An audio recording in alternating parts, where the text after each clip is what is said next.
السلام علیکم، میں سمیع ابراہیم اور آپ دیکھ رہے ہیں ہمارا یوٹیوب چینل۔ خبر آج آئی ہے کہ اسرائیل کے صدر نے اس بات کی تصدیق کر دی ہے کہ ایک پاکستانی ڈیلیگیشن سے ان کی ملاقات ہوئی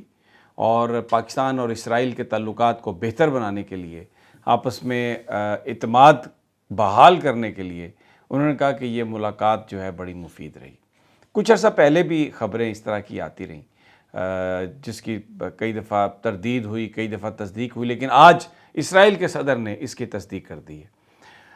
اس میں کوئی شک نہیں کہ تعلقات ممالک کے بہتر بنانے کے لیے، کانفیڈنس آپس میں بلڈ اپ کرنے کے لیے ٹریک ٹو ڈپلومیسی ہوتی ہے، پبلک ڈپلومیسی ہوتی ہے، لیکن اس ساری کہانی میں جس چیز نے بہت زیادہ پریشان کیا وہ یہ کہ اس کی تصدیق یا اس کی اطلاع ہمیں اسرائیلی صدر سے مل رہی ہے۔ پاکستانی حکام اس حوالے سے خاموش رہے۔ جس ڈیلیگیشن نے ان سے ملاقات کی اسرائیل کے صدر سے، اس میں پاکستانی امریکنز جو ہیں وہ شامل ہیں۔ انیلا علی ایک لابیسٹ ہیں، وہ اس کو ہیڈ کر رہی تھیں۔ اس کے علاوہ ایک سمیع خان تھے وہاں سے، پھر اس کے علاوہ اس میں احمد قریشی جو پاکستان ٹیلی ویژن پہ بطور اینکر بھی کام کرتے ہیں، اور جن کی جو شہرت ہے وہ یہ ہے کہ ان کے پاکستانی اسٹیبلشمنٹ سے بہت اچھے تعلقات ہیں۔ سمجھا جاتا ہے کہ وہ ان کا نیریٹو اور ان کا جو بیانیہ لے کے وہ چلتے ہیں۔ اور جو تصویر ہے اس میں، جو اب تصویر آج شائع ہوئی ہے، اس میں تو احمد قریشی نہیں ہے، لیکن آج سے چند ہفتے قبل جو تصویر ہوئی تھی شائع، اس میں وہ تھے۔ اب جو انیلا علی ہیں، لابیسٹ ہیں امریکہ میں، لیکن رپورٹڈلی ان کا شریف خاندان سے بڑا گہرا تعلق بتایا جاتا ہے، اور خاص طور پر جو خاتون لیڈر ہیں نون لیگ کی، ان کے ساتھ ان کی وابستگی اور دوستی کے بارے میں مختلف رپورٹس ہیں۔ میں نے کوشش کی کہ میں اس بات کو کنفرم کر سکوں نون لیگی ذرائع سے، لیکن میری کسی بات کا انہوں نے جواب دینا مناسب نہیں سمجھا۔ سوال یہ ہے کہ کیا پاکستان اسرائیل کو تسلیم کرنے جا رہا ہے؟ اس حوالے سے کیا کوئی بیہائنڈ دا سین کوشش ہو رہی ہے؟ عمران خان بطور وزیر اعظم یہ بات کہہ چکے ہیں کہ ان پر دباؤ تھا کہ آپ اسرائیل کو تسلیم کریں، لیکن عمران خان نے یہ بات کہی تھی، میڈیا کو بتائی تھی کہ قائد اعظم اس بات کا تعین کر چکے ہیں، اسرائیل کے حوالے سے پالیسی واضح کر چکے ہیں کہ جب تک فلسطینیوں کا مسئلہ حل نہیں ہوتا، جو دو ریاستیں بنانے کا جو ایک فارمولہ ہے، جب تک اس پر عمل درآمد نہیں ہو جاتا، پاکستان کے لیے یہ بہت مشکل ہے کہ وہ اسرائیل کو تسلیم کرے۔ لیکن پاکستان کے اندر بہت سارے لوگ ایسے ہیں، بڑے جو با اختیار لوگ بھی ان میں شامل ہیں، جو یہ سمجھتے ہیں کہ پاکستان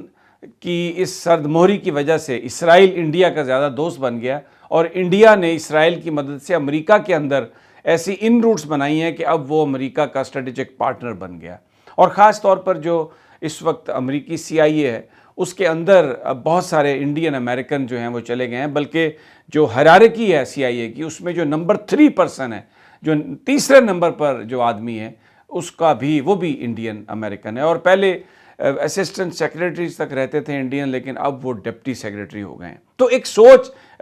پاکستانی حلقوں میں بہت سارے لوگ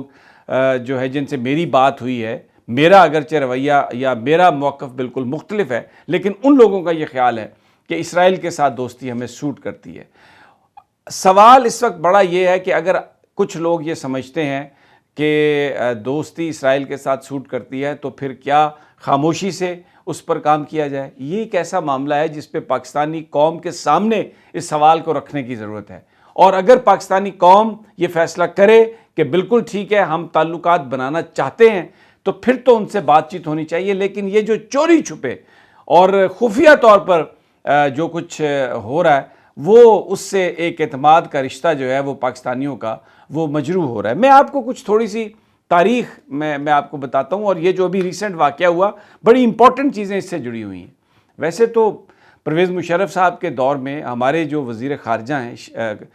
قصوری صاحب، وہ اسرائیل کے وزیر خارجہ سے ٹرکی میں ایک ملاقات کر چکے ہیں، اور اس کے بعد پھر جب پرویز مشرف نیو یارک گئے تھے تو وہ ایک یہودی جو رہنما ہیں ان کے گھر بھی گئے تھے، جیک روزن شاید ان کا نام تھا، اور ایک بڑا انہوں نے اس حوالے سے ڈائلاگ اور بریک تھرو کرنے کی کوشش کی تھی۔ اب میں دوسری بڑی امپورٹنٹ آپ کو بات بتاتا ہوں کہ 30 جنوری 2022 سے 17 فروری 2022 تک، اسی سال کی بات ہے، کہ جو IMX-22 جو US نیول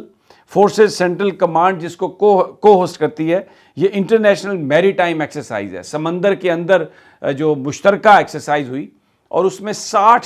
ممالک جو تھے انہوں نے شرکت کی، تقریباً 900 کمبیٹنٹ جو تھے وہ پلین یعنی جہاز تھے، اور اس کے علاوہ 500 ویسلز تھیں۔ پاکستان نے ان ایکسرسائزز میں شرکت کی، پاکستان ان ایکسرسائزز کا ڈپٹی کمانڈر تھا، اسرائیل بھی اس میں تھا اور پاکستان بھی اس میں تھا۔ اچھا، پھر میں آپ کو ایک اور بات بتاؤں کہ یہ 2021 میں جو سی بریز تھیں ایکسرسائزز، اس میں اسرائیل بھی شامل تھا، اور لیکن پاکستان ان میں بطور آبزرور رہا، انہوں نے اس میں کسی طریقے سے کوئی شرکت نہیں کی۔ اس سے پہلے 2016 اور 2015 میں جو ایئر فورس کی مشترکہ جو مشقیں تھیں جن میں فائٹر پائلٹس نے حصہ لیا تھا،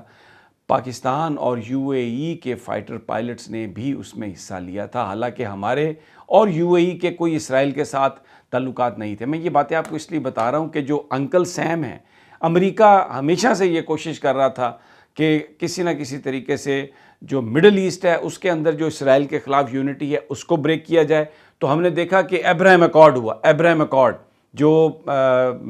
متحدہ عرب امارات نے کیا 13 اگست 2020 کو اسرائیل کے ساتھ، اور اس کے بعد اب ان کے تعلقات بہت زیادہ بڑھ گئے ہیں، بلکہ پاکستانیوں کو وہاں پر جو مشکلات آ رہی ہیں وہ بھی اسی ابراہیم اکارڈ اور اسرائیلی پریزنس کی وجہ سے آ رہی ہیں۔ تو کوشش یہ رہی ہے پاکستان کے لوگوں کا وہاں پر جانا، پاکستانی جو امریکن ہیں ان کا وہاں پر جانا۔ سوال میرا پھر یہی ہے کہ کیا اس کو حکومتی آشیرواد حاصل ہے، اور اگر حکومتی آشیرواد اس کو حاصل تھی، یا کوئی حکومت اس طرح کی بات کرنا چاہ رہی ہے، تو اس کے لیے یہ آپ چوری چھپے یہ بات نہیں کر سکتے۔ پاکستانی قوم اس بات کی آپ کو بالکل اجازت نہیں دے گا۔ ڈاکٹر شہباز گل نے آج اس پر ایک بڑی امپورٹنٹ بات کہی ہے۔ انہوں نے کہا ہے کہ یہ جو بڑا افسوسناک ہے، اسرائیل کو جو قبول کرنے کی یا ریکگنائز کرنے کی جو کوششیں ہیں، ان کے ساتھ تعلقات بنانے کی جو کوششیں ہیں، اس کی تحقیقات ہونی چاہیے۔ لیکن پھر انہوں نے ساتھ یہ کہا کہ اگر جنہوں نے تحقیقات کرنی ہے، اگر ان کی آشیرواد سے یہ سب کچھ ہو رہا ہے